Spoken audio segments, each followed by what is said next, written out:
My name's Artemis, and in life it is a very big part of our journey that we find the right people, our tribe, the found family, the ones that we will actually want to stick with for our entire life. But that can be a very lengthy process, that can be very difficult, and sometimes it can be hard to know whether you've actually done that or not. Sometimes you think you did it, you didn't. Sometimes you don't really know whether you've done it, and it turns out you did. So how are you supposed to know? How are you supposed to really know for certain that the people you found around you are the right people, the ones you should be investing in?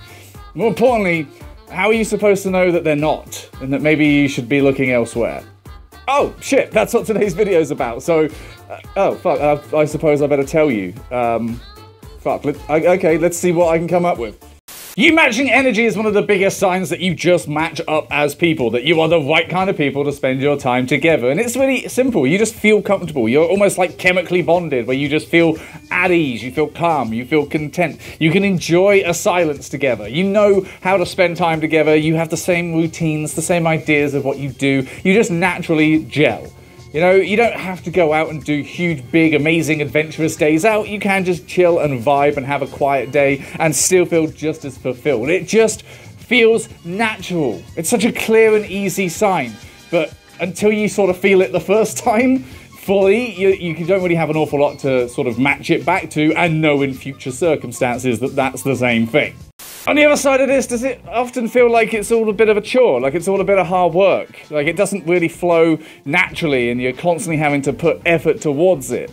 Do you tend to feel like you are making conscious decisions to have these good times rather than they're just happening naturally? And is there this weird sort of vibe that you're always trying to talk, you're always trying to fill a silence, just keep a joke going, keep a conversation going because the silence is uncomfortable and it's not right and it feels like things are going to fall apart otherwise?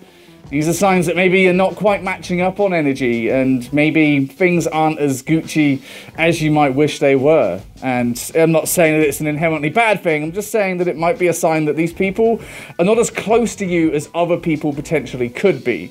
When you're spending time together being chill and happy and all close and everything and it all just feels like hard work and doesn't really feel that comfortable, that's usually a sign that there's a reason for that. Do they push you? Do they consistently take an interest in your life and know that you can do better and be better and try and get you to do better and be better? Do they know the details? Do they listen? Do they actively help and advise and guide? Take an interest? Are they calling you out on your shit when you need it?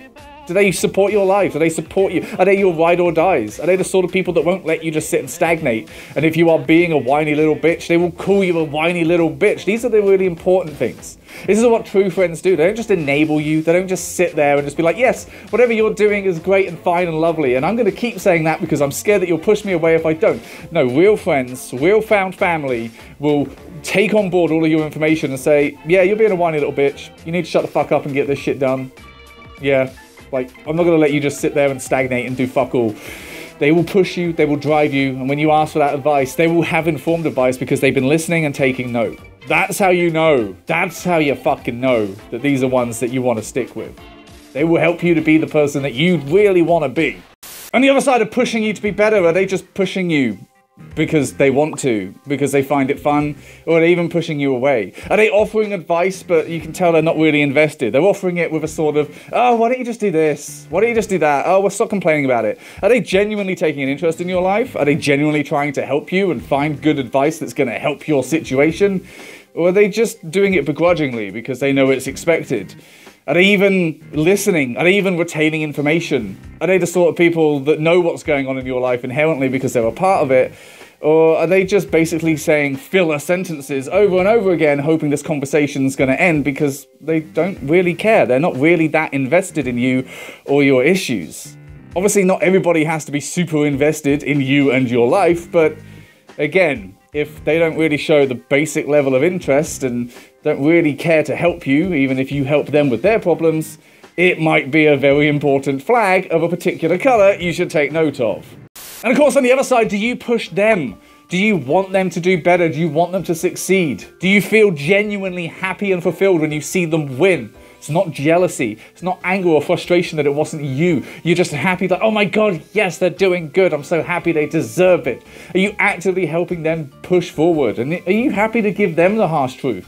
Are you happy to shut them down when they're being dicks and say, whoa, you need to fucking check yourself before you work yourself? Because you understand that's a mutual thing that's out there. You feel like you have value, you feel like your words have weight, and that you are trusted, and that you genuinely care about them and want them to do better, and they will understand that. That's the mutual part of it. That's how you know that you can actually engage with these folks forever, and that it means something. It's meaningful. Are you really advising them, or are you trying to control them? Have they become a sort of project for you? Are you manipulating them in ways that you think is actually there to help, but it's not coming from a desire to really help them? It's coming from a desire of trying to end your frustration. You are frustrated that they are not doing the obvious thing, and that it's not working, and that all they're doing is complaining about it. Do you tend to feel like when you give this advice and they don't follow it, you're kind of fucking angry about it? Like you've been disrespected or slighted? This is where it comes into, they're a bit of a project for you. I do this shit. I've done this shit many a time.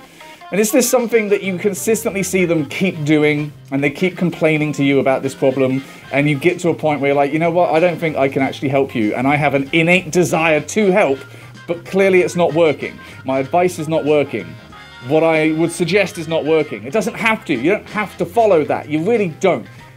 But the fact that it's not working is a sign that maybe we're not on the same wavelength here. And I don't know, sometimes you have to sort of realize, like, I really want to help this person, but they don't want to take my help.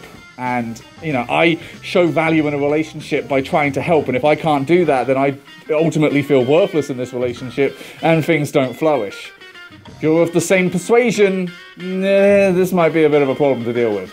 Can you spend time apart? Can you sort of accidentally dip for a couple of months and it doesn't break things? Can you go and see other people? Can you have that distance, have that long-term distance and even time difference, and things are still okay? Do you still find ways to make time for each other, but it doesn't completely destroy things if for a little bit you can't make that time for each other?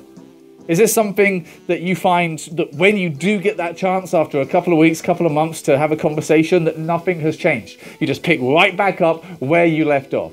If you've been long distance for a while and you only get to see them like once a year, is it just like coming home when you see them that once a year? Because that's how you know. That's how you know that you can have this. This bond is stronger. There's nothing lost. There's no connection. There's no trust. There's no fucking loss of support. All of that remains consistent. All of that is still there. None of it is damaged or degraded by just a little time apart. That's how you know you found someone really special. Because it means that deep down, you trust everything, and so do they. That's how you really fucking know. That's a big green flag right there. If you found that, you stick with those people. Stick with them as long as you can. On the other hand, is time and distance a deal breaker? Is there something where you need that constant reassurance, that constant presence, constantly seeing them and talking to them to keep things alive? If it's long distance, if you go a bit of time and it all falls apart, maybe that tells you something. If they end up moving away or you don't get to see them as much and they just replace you, then that means maybe you were someone to be replaced and maybe your time in their life has come to an end. Sometimes things do just end. Most relationships, most friendships don't hit the 7-year mark. It's a very depressing thing. But it's true. And sometimes things just have an expiration date. And you might even get to a point where potentially they move away, they find other friends, and you sort of drift and you realize, I don't miss them. And that's not an active thing. That's not something that you actively feel like, yeah, fuck them. It's just, no, we had a really good time together, actually. We had great times. It's just that things moved on. Things changed. People change. Time moves on. I have this with a lot of people that have meant the world to me at very important parts of my life and are no longer part of it. And it's not a negative thing, it's just sometimes that's how it goes. It just means that they're not the ones that are going to stick around forever, and that's okay, because you can find the ones that will. And most importantly, do you feel like yourself? Do you feel like you can be 100% truly authentic you? Do they allow you to be that? Do they accept that? Are they the sort of people that have always driven you to be more yourself and you click? They never make you feel ashamed. They never make you feel worried. They never make you feel embarrassed or like there's something you should be holding back. Are they the sort of people that, for instance, might not have a vested interest in feet pics, but never make you feel like a freak for it and even join in? That's very specific to me, but it means the world because it's something that I've always been fucking timid about with people and I have been shunned for before. So when I find people that are just good with that shit and trust me inherently, it means the world. And it's that kind of connection. Are they the sort of people that calm you, that calm your neuroses, that are the ones that are making you even question whether your trust issues are going to be there forever? Are they the sort of people that can defeat those? Are they the sort of people that feel like home? That when you're with them, you feel like you are with yourself. And when you have to leave them, you feel like you're saying goodbye to a part of yourself. Because you can only truly be that when you're around them. Those are your family. Those are your ride or dies. That's the real important shit. That's the sort of thing that you will find, and it might take you time, but you hold on to that shit as long as you can, because it's the best shit you will experience on this earth, I promise you. So this is probably one of the bigger deal breakers for all of this, but do you actually feel like you can be your authentic self? Are you free, or are you compartmentalizing things? Are you having to hide parts of yourself away? Are you having to be careful and guarded about different aspects of what you like and who you are because they will mock it, because they are polarized against it? They will not accept it. And do you feel like there was a sort of stigma attached that you can't really be free and open with it because they've been very vocal that they don't like it, and therefore they will make sure that you do not get to enjoy it around them?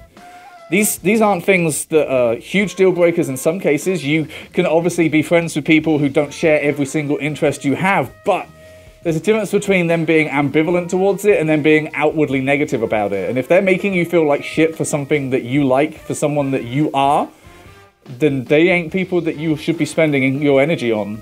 They are not worth it. They are not going to be helping you thrive in your life.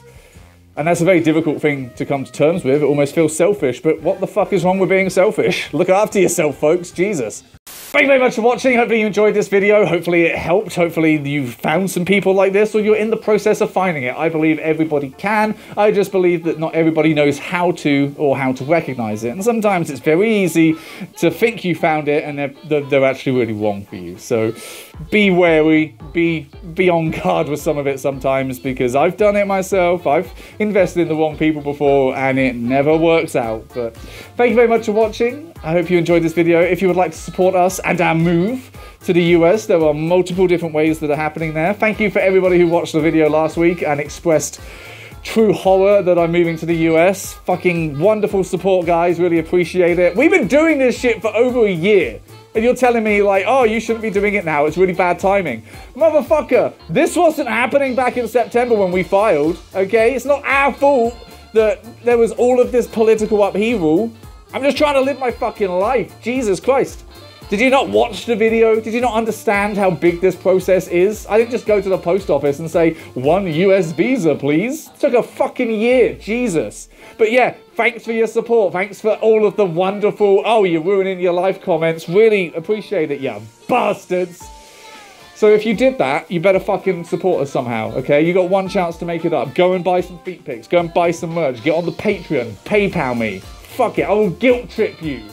Because I'm too poor to have morals, and this is a big process. But whatever. Thank you very much for watching. Hopefully you did enjoy it, and I guess I'll see you all next week.